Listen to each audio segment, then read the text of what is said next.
everybody. How are you guys? You know, it's funny, I'm getting such reception already on that video we just uploaded about 10 things you can only do in Oklahoma City. And, you know, just based on that demand, that popular demand, let's do another video. This one is 10 things, or let's do it this way. 10 fun facts about the state of Oklahoma you probably never knew. And as usual, I'm going to make it up off the top of my head. Number one, now first of all, why is it called Oklahoma? Well, a lot of people aren't aware that one of the founders of the state was a guy named Winchester Oakla. And Winchester Oakla was a workaholic. He'd go out on the farm, he'd be out there working the fences, getting the crops ready.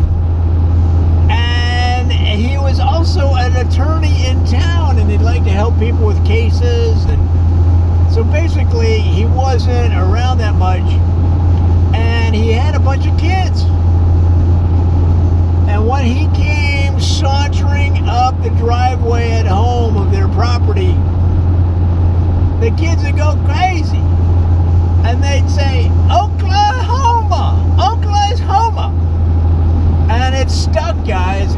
Oklahoma became the name of the state because old Winchester Oakla would finally get back to his homestead and people would go bananas. Oklahoma! And that, I just find that very fascinating because it's so charming. And it talks about the, in my opinion, the good people that started this great state. And number two, a fun fact about Oklahoma that you probably never knew is that in the northern part of the state, which is of course a little bit colder climate, they started a sweater company in the early 1920s called Polar Ice. And the thing is, they didn't have a lot of business right in the area, but it turned out to be a monster hit in Milwaukee, of all places. And they didn't buy the deep cold weather gear just for the people in Milwaukee. In other words, people didn't buy it for themselves. They were wrapping the beer kegs in this really well-designed winter weather gear that was designed and manufactured in northern Oklahoma, of all places. So you could say that Oklahoma was key to keeping beer cold in the early days of Milwaukee's manufacturing, of mass manufacturing, really, of beer that kept America in tasty suds for decades. So a tip of the hat and a tip of the beer mug to that northern Oklahoma company that unfortunately didn't make it after World War II, but the history is there, guys. Another great example of Oklahomans contributing to the well-being and the frosty mugs of America. Now, number three is really fascinating because it speaks to what Oklahoma is all about. And that is, what is the Oklahoma motto today? And the Oklahoma motto is, together we will win against all odds. That's the Oklahoma motto. The two slogans, they had a poll of the people. This is back in 1915. They had a poll of the people. That was the winning slogan for the state. The two losing slogans that didn't garner as many votes, one was Oklahoma, gateway to Texas, and the other was Oklahoma, small town charm, big city crime. Neither of those made it, and of course the one I mentioned earlier was the winner and is still the state motto to this day. Now, number three, guys, is going to be a story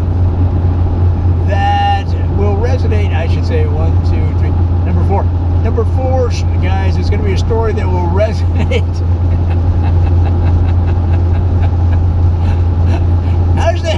How's them counting skills coming for you? Remember on Beverly Hillbillies, Jed would say, Jethro can book the numbers without paper or pencil. Apparently that's not me. Number 4, guys, is really fascinating because a lot of people don't realize that Edison, the guy that invented the light bulb, he kind of, let's be generous. Let's say he borrowed some ideas from Tesla. Tesla was, let's say more of an original thinker. That's probably the best, more charitable way of putting it. Edison was a better marketer and self-promoter. But he was also a brilliant guy. But a lot of people don't realize that Tesla was born and raised in Oklahoma. In fact, the town that he was raised in, a town called Lawrenceville, they changed the name to Tesla in 2015 in honor of the birthplace of Tesla. And one of the first experiments in electricity that he conducted at that time, when he lived in Lawrenceville, was he was trying to create an electric go-kart out of a red wagon that his grandmother gave him for his 5th birthday. So he wired it up with an electric motor, and he was doing pretty good. He was coming down the street at high speed, but he lost control of the wagon, and he crashed it into his grandma's rhubarbs that she had worked all year for to go to the state fair with, her prize-winning rhubarbs. And they gave young Tesla such a spanking that in that part of Oklahoma, getting your backside tanned was often called getting a Tesla, which has taken on a whole new meaning today when you get a Tesla, guys. So that's number 4 on our list of fun facts that you probably didn't even know about. Number 5 is also automotive related because in the early days, they didn't have, you bought a car, let's say you bought a car in 1910, right? Well, there was probably like 60, 70 different car manufacturers. People don't realize, you and your brother could start your own car company and just call it Brothers Car Company. Well, the thing is, Oklahoma has always been a land of inventors. So there was like 300 or 400 car companies right in the early days, 1905, 1910, 1915. And of course, over time, it narrowed down. But one of them was the Morgan, the Morgan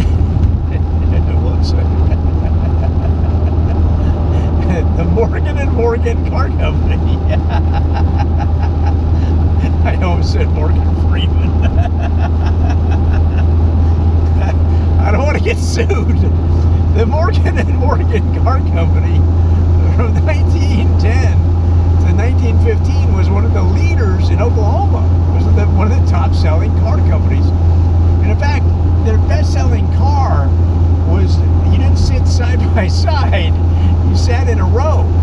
Everybody sat in a row, and that way it was easier to pass snacks. It was easier to pass snacks to the person behind you rather than oh man, where do I come up with this stuff?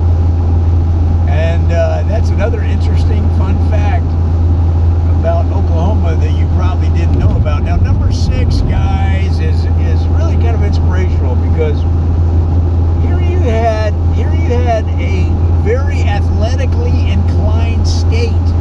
Okay, so some of the early champions in basketball, American football, baseball, a lot of them came from Oklahoma. Everybody knows the Oklahoma Bombers, who are so prominent in college football. The Oklahoma Smoky Okies that were great at baseball. So it's always been a sports state. All right. So that's why when there was a national interest in tetherball right around 1921, well, of course, Oklahoma moved right up the ranks and had several tetherball champions. Unfortunately, the leading tetherball player from Oklahoma in those days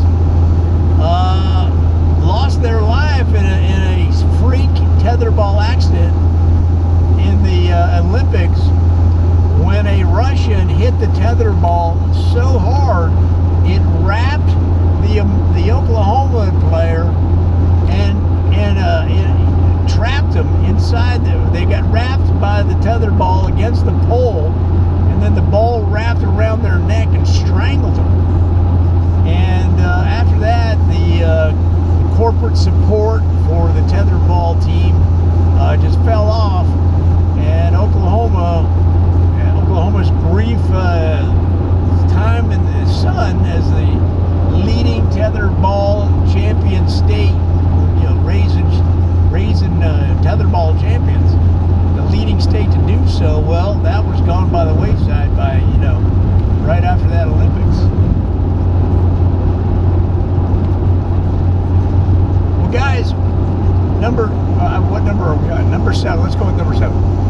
Number 7 on our list is another inspiring story from the world of sports, because a lot of times as a kid you play sports and then you get to that age where you realize, oh boy, the other kids are getting bigger than me, and I'm not growing. It doesn't look like I'm going to be in the NFL. When you're 9, you think, oh, I'm going to be in the National Football League. By the time you're, let's say, 13, you have faced the music, and you got cut from the senior squad, and you realize, wow, I just don't have the physical prowess. Well, number 6 on our list is an Oklahoma athletic development program that started in the 50s, and what they did was the program was to eat 8 steaks a day. Now remember that Oklahoma is a big cattle state, and so steaks are aplenty, and eating meat is like drinking wine to the French. You know how the French start drinking wine at like 4 years old? Well, when you're a youngster in Oklahoma, you start eating steak like your second week that you're alive.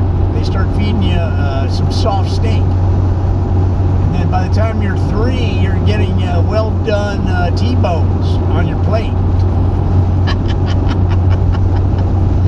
Well, you're really not supposed to laugh when you're doing this baloney.